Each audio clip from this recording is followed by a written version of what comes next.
Magandang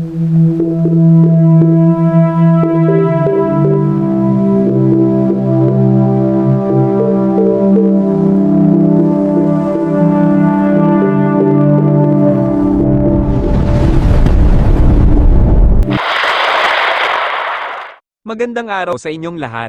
Isang malakas na bati mula sa buong pangkat ng mga meteorologo at tauhan ng aming weather monitoring unit. Narito na po ngayon ang pinakabagong at detalyadong update tungkol sa magiging lagay ng panahon para sa ngayong araw na Biyernes, ika-30 ng Enero taong 2026. Bago po natin simulan ang pagtalakay tungkol sa kasalukuyang kondisyon ng panahon sa buong bansa, nais po naming ibahagi ang mahalagang impormasyon tungkol sa isang posibleng sistema ng bagyo na maaaring makaapekto sa ating bansa sa mga darating na araw. Sa mga nakaraang ilang araw, ang aming mga kasamahan sa larangan ng meteorolohiya ay nagsagawa ng masusing pagsusuri, pagmamasid, at pagtatantya gamit ang mga pinakabagong teknolohiya tulad ng satellite imagery, weather radars, at mga datos mula sa iba't ibang monitoring station sa buong rehiyon. Sa pamamagitan ng mga pagsusuring ito, aming namataan ang isang lumalaking sistema ng low pressure area na matatagpuan sa silangang bahagi ng Mindanao, sa labas pa lamang ng ating bansa. Batay sa kasalukuyang pagtatantya, ang sistemang ito ay may malaking posibilidad na mabuo at maging isang ganap na bagyo sa mga susunod na araw. Na maaari itong pumasok sa loob ng Philippines Area of Responsibility sa pagitan ng darating na Lunes hanggang Martes, ika-31 ng Enero hanggang ika-1 ng Pebrero taong 2026. Mula sa aming satellite outlook at mga ulat na natatanggap, napapansin po natin na ang sistemang ito ay patuloy na lumalakas habang papalapit sa ating bansa. Ang lakas ng mga hangin nito at ang lawak ng mga ulan na maaari itong dalhin ay nagpapakita na kailangan nating maging handa mula ngayon pa lamang. Dahil dito, inilalaan na po namin ang inyong pansin para maibigay ang maagang babala. Hinihikayat po namin ang lahat ng ating mga kababayan, lalo na ang mga nakatira sa mga lugar na maaaring maapektuhan ng bagyo, na simulan na ang mga kinakailangang paghahanda para maiwasan ang mga posibleng masamang epekto tulad ng matitinding pag-ulan na maaaring magdulot ng pagbaha at landslide, pati na rin ang malalakas na hangin na maaaring makapinsala sa mga bahay at ari-arian. Ang kasalukuyang ruta o track ng posibleng bagyong Basyang ay maaaring magbago anumang oras depende sa pagbabago ng mga kondisyon sa atmosfera. Kaya naman lubos po naming hinihiling na manatili kayong laging updated sa mga susunod na ulat ng panahon na aming ilalabas sa mga sumusunod na oras at araw. Hindi po natin maaaring balewalain ang katotohanan na ang lagay ng panahon ay maaaring magbago sa maikling panahon, kaya't ang pagiging handa at pagkakaroon ng tamang impormasyon ay napakahalaga para sa inyong kaligtasan. Para sa karagdagang detalyadong impormasyon tungkol sa magiging lagay ng panahon sa inyong tahanan o sa inyong pupuntahan ngayong araw, mangyaring makinig sa buong ulat na ibibigay ng aming mga kasamahang meteorologo na magbibigay ng mas partikular na impormasyon ayon sa mga rehiyon at probinsya sa buong bansa.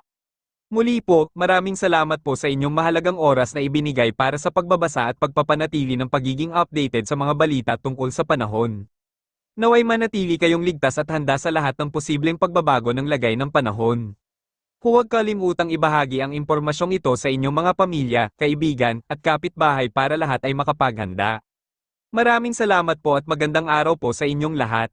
Narito po ang ating inaasang magiging lagay ng panahon dito sa Luzon. Magpapatuloy ang mga mahihinang mga pag-ulan, partikular na nga sa bahagi ng Cagayan Valley Region at Aurora. Dulot pa rin po yan ng pag-iral ng Northeast Monsoon o hanging amihan. Samantala, sa nalabing bahagi ng Luzon, dito sa Metro Manila at iba pang bahagi ng lalawigan, mga lalawigan sa Luzon, inaasahan naman natin ay generally fair weather, pero posible pa rin po yung mga isolated o pulo-pulong mga mahihinang pag-ulan na dala nga ng Northeast Monsoon o amihan. Magpapatuloy pa rin itong malamig na temperatura hanggang sa buwan po ng Pebrero. Agwat ng temperatura sa Lawag, 21 to 30 degrees Celsius. Sa Baguio naman, 14 to 21 degrees Celsius. At Tuguegarao, 20 to 29 degrees Celsius. Habang dito sa Kamaynilaan, ang temperatura natin ay 22 to 30 degrees Celsius. Sa Tagaytay naman, 20 to 27 degrees Celsius. Sa Legazpi, 24 to 30 degrees Celsius. Dito tayo sa Palawan, Visayas at Mindanao. Sa Palawan, umiiral pa rin ang Northeast Monsoon at magdadala ng mga isolated light rains. Yung agwat ng temperatura sa Lacalayan Islands nasa 25 to 29 degrees Celsius, habang dito sa Puerto Princesa, 25 to 31 degrees Celsius. Malaki naman yung posibilidad ng mga pag-ulan sa may Eastern Samar, na dulot po ito ng inaasahan nating epekto ng shear line, habang ang nalabing bahagi ng Eastern Visayas ay makararanas ng mga localized thunderstorms. Samantala, ang nalabing bahagi ng Kabisayaan, itong Western Visayas, Central Visayas at Negros Island Region ay makararanas ng mga isolated light rains na dulot ng hanging amihan bukas. Agwat ng temperatura natin sa Iloilo, 24 to 30 degrees Celsius. Sa Cebu naman, 24 to 30 degrees Celsius, habang sa Tacloban, 24 to 29 degrees Celsius.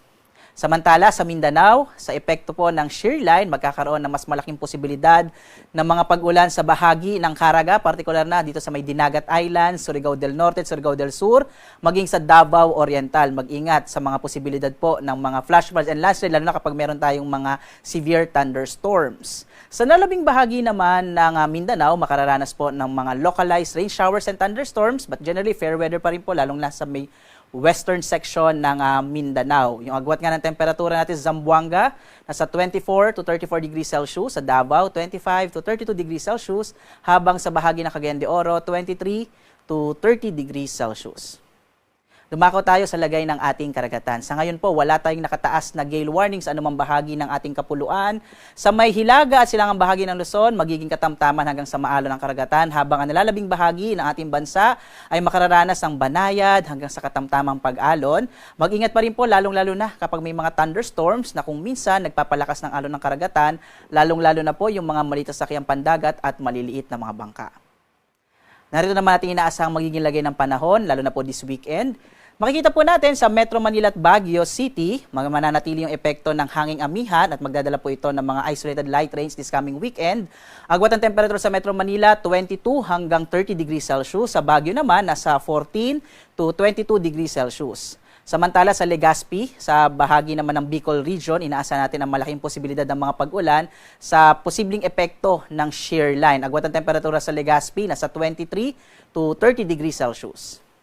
Sa Kabisayaan, mapapansin po natin halos malaki yung posibilidad na magiging maulap ang mga kalangitan dito sa bahagi ng Kabisayaan, at malaki rin ang potensyal ng mga pag-ulan sa epekto po ito ng shear line. Sa Metro Cebu, agwat ang temperatura ay nasa 23 to 29 degrees Celsius. Sa Iloilo City naman, nasa 23 to 29 degrees Celsius, habang sa Tacloban, nasa 23 to 29 degrees Celsius. Muli po, itong Kabisayaan, malaki yung posibilidad ng maulap na kalangitan na may mga pag-ulan this coming weekend na dala ng shear line.